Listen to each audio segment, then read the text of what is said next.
Welcome to this second lecture of week 10, which focuses on routine purchasing, social policy goals of procurement, and supply chain management. It is not cost effective for all purchases of government to occur through the tendering process. To purchase goods and services that have been budgeted for but for which the tender process is not required, the relevant steps to be followed in ordering are as follows. A purchase requisition must be completed by the public official authorized to make a given purchase. The relevant line manager authorizes the purchase requisition and it is then sent to the buying section. The buying section, in consultation with the public official and the relevant manager, selects the supplier offering the best combination of price and quality. The buying section makes out a purchase order and sends it to the select supplier.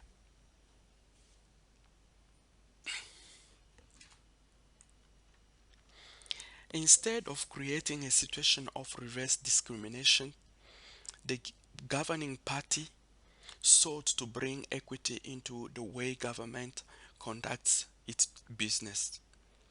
Equity is the assertion that all persons, black, white, Indian, colored, deserve a fair share, which may not necessarily amount to an equal share. With respect to equity, one of the principal policies of government, in addition to social programs, is what has come to be termed preferential procurement.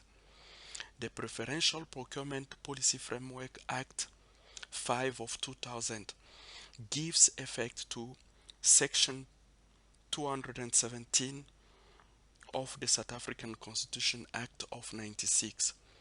In Section 217, government institutions are mandated to procure goods and services in a manner which is fair, equitable, transparent, competitive, and cost-effective.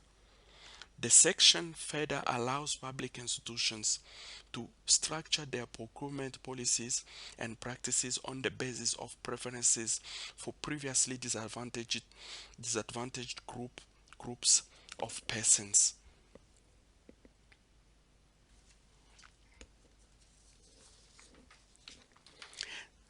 Supply chain is ultimately concerned with maximizing affordability and value for money in the processes of procurement and disposal of the assets of institutions. This system is to be applied uniformly throughout the three spheres of government. The supply chain management model being used by Treasury works with a systems framework that integrates demand management, determining future needs and critical delivery dates and matching these to the institution budget. It also looks at acquisition management, which takes into account preferential policy objectives in procurement. And finally, bid and contract processes and document finalized. Logistics management, receiving, coding and distribution of goods purchased.